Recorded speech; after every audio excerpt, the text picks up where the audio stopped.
মাননীয় সভাপতি, আজকে আমাকে বক্তব্য প্রদানের সুযোগ দেওয়া যাবে। আজকের বিষয় হচ্ছে সুশাসন প্রতিষ্ঠায় একটি সমাজকে এগিয়ে নেওয়ার প্রধান হাতিয়ার। অত্যন্ত যুক্তিযুক্ত কারণে বিষয়ের পক্ষে অবস্থান করছি। লক্ষ্য করুন মাননীয় সভাপতি, সুশাসন বলতে আমরা কি বুঝি? সুশাসন বলতে এমন একটি ব্যবস্থা স্বচ্ছ, জবাবদিহিতা এবং আইনের শাসন। প্রতিটা নাগরিক তার সমান অধিকার পাবে এবং আইন রক্ষার জন্য সমানভাবে কাজ করে যাবে। লক্ষ্য করুন মাননীয় সভাপতি, প্রতিটা দেশে সুশাসন একটি অত্যন্ত গুরুত্বপূর্ণ। আমরা যদি কয়েকটি অত্যন্ত গুরুত্বপূর্ণ পয়েন্ট আপনাদের সামনে তুলে ধরি, যেমন দুর্নীতি হ্রাস, গণতান্ত্রিক চর্চা, সামাজিক ন্যায় প্রতিষ্ঠা এবং দেশের ভাবমূর্তি উন্নয়ন, এই চারটা বিষয় যদি আমরা অত্যন্ত সুন্দরভাবে তুলে ধরতে পারি, তাহলে একটি দেশের সার্বিক কাঠামো অত্যন্ত ভালোভাবে উন্নতি করতে পারে। লক্ষ্য করুন মাননীয় সভাপতি, আমরা যদি কিছু উদাহরণ দিয়ে এর সঠিকতা যাচাই করতে চাই, রুয়ান্ডা আফ্রিকার একটি অত্যন্ত অনুন্নত দেশ, যেটি ওয়ার্ল্ড গৃহযুদ্ধের জন্য বিগত দিনে তাদের অর্থনৈতিক কাঠামো অত্যন্ত ভেঙে পড়েছিল। কিন্তু শুধুমাত্র সুশাসন প্রতিষ্ঠার মাধ্যমে, শুধুমাত্র আইনের সঠিক প্রয়োগ, জনগণের সঠিক অধিকার নিশ্চিত করার মাধ্যমে তারা তাদের দেশকে অত্যন্ত রাতারাতি একটি উন্নত দেশ হিসেবে পরিণত করেছে।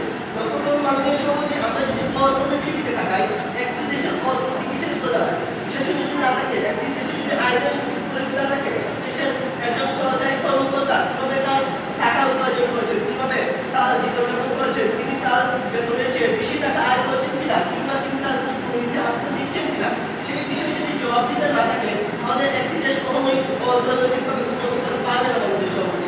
লক্ষ্য করুন মাননীয় সভাপতি, আমরা যদি সুইজারল্যান্ডের কথা বলি, বিশ্বের অত্যন্ত একটি উন্নত দেশ, যে দেশের প্রতিটি নাগরিক তাদের ভোটের মাধ্যমে সুশাসন প্রতিষ্ঠা করে, তাদের সরকার তাদের দেশে অত্যন্ত জবাবদিহি। আমরা যদি আরো উদাহরণ দিতে চাই মাননীয় সভাপতি, দক্ষিণ কোরিয়ার সাবেক প্রেসিডেন্ট পার্ক জিন হে, যিনি তার নিজের দুর্নীতির জন্য নিজের দেশে কারাদণ্ডে দণ্ডিত হয়েছিলেন। কেন মাননীয় সভাপতি? শুধুমাত্র সুশাসন প্রতিষ্ঠা। সুশাসন কি? সুশাসন এমন একটি প্রক্রিয়া যেখানে কোনো ধর্ম বর্ণভেদ নেই, প্রত্যেক মানুষ তার অপরাধের জন্য শাস্তি পাবে এবং দেশের ভালো কাজ করে অবশ্যই প্রশংসিত হবে।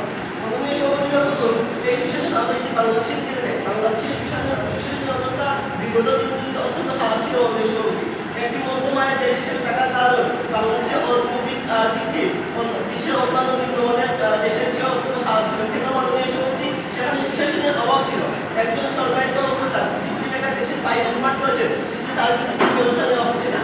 এবং একজন দেশের আইনের যে শাসন, আইন শাসনটি একটি একপাতিক হয়ে গিয়েছিল। সরকার তার নিজের মতো করে আইন প্রতিষ্ঠা করেছিল, সেখানে সুশাসনের অভাব মাননীয় সভাপতি। তাই পরিশেষে বলতে চাই মাননীয় সভাপতি, একটি দেশে যখন সুশাসন প্রতিষ্ঠা হবে, সুশাসনের কার্যকর প্রয়োগ হবে এবং সবাই জবাবদিহিতার মধ্যে থাকবে, ঠিক সেই মুহূর্তে একটি দেশ তার উন্নতিশীল হয়ে পৌঁছতে পারবে।